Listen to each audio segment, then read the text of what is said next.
you believe it? Spring is here and we're finally on a boat for a change. Well, not on the water, but it's close enough.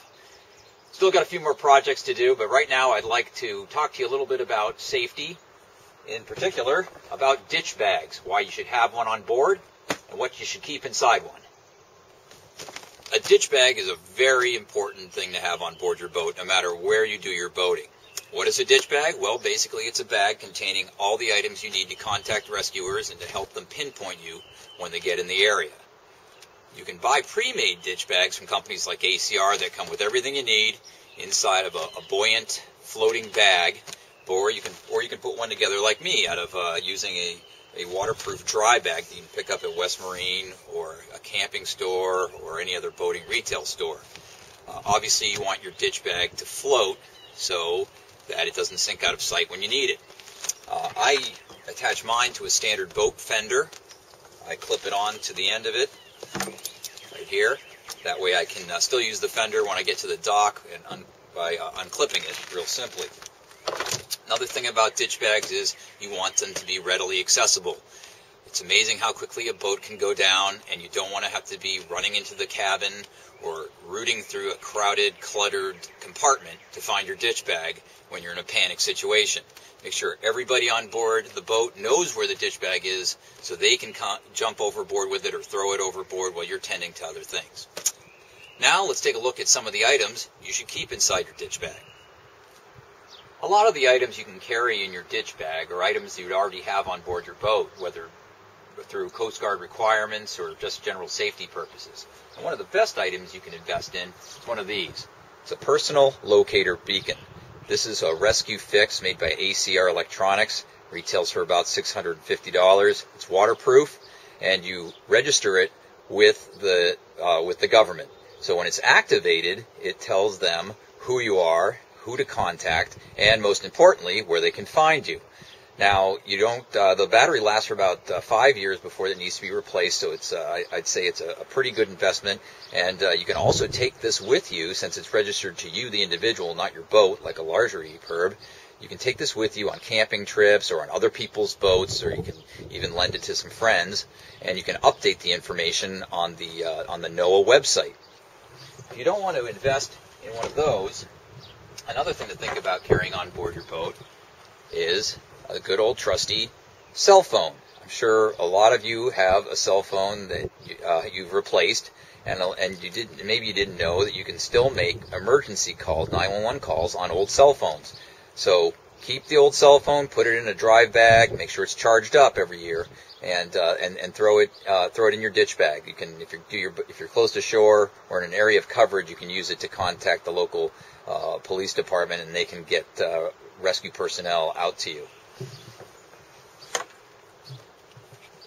Handheld VHF, preferably a waterproof type, because it's not going to last long when you're bobbing around in the water.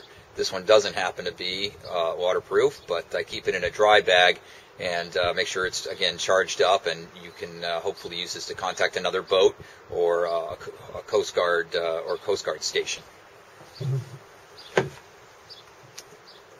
Handheld GPS is another good device to have on board your boat, just generally in case your regular GPS breaks down. This is a good way if you contact people with a cell phone or over the radio, you can tell them your exact location, your exact lawn coordinates. Once you've alerted search and rescue personnel and they're on their way to help you, you got to find a way for them to pinpoint you.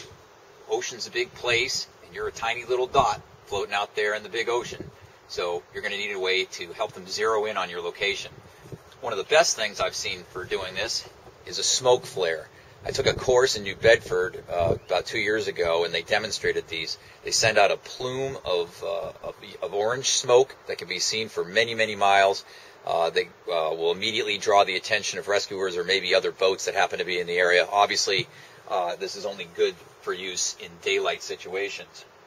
Another good device to have for daylight situations is one of these. This is a rescue streamer, and it doesn't take up a whole lot of room. You don't need to recharge it. Doesn't take any batteries. It's a very, very simple but effective device. What it is basically a very long 30-foot to 50-foot orange banner that you unfurl, and it extends your visibility and leads sort of like a big exclamation mark leading right to you.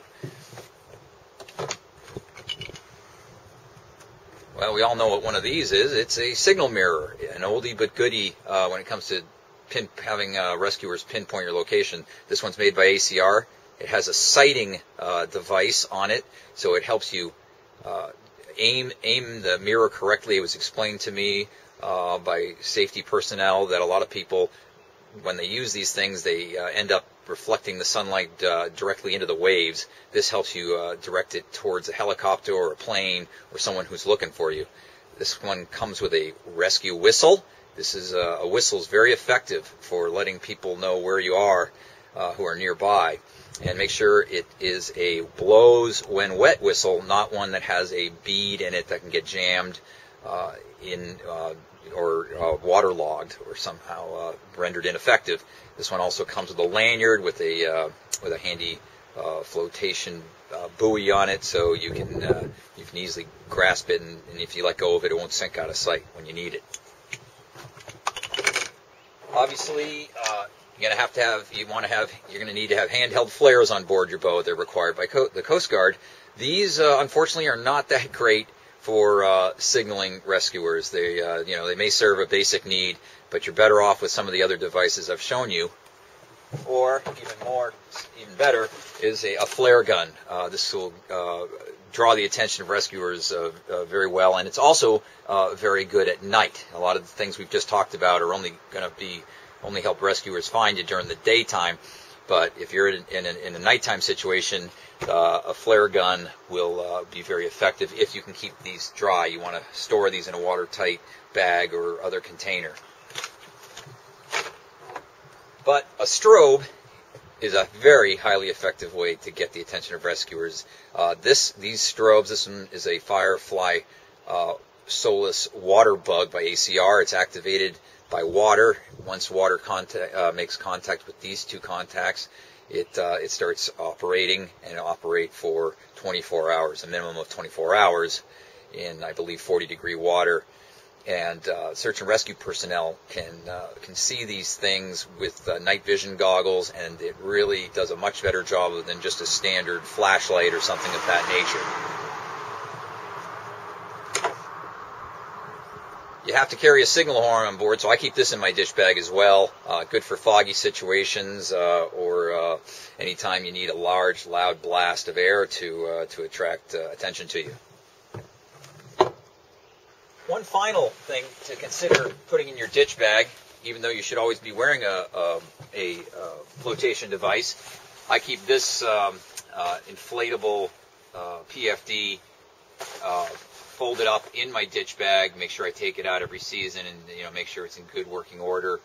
And this is handy in case someone jumps overboard without their life preserver, and they needed that extra flotation.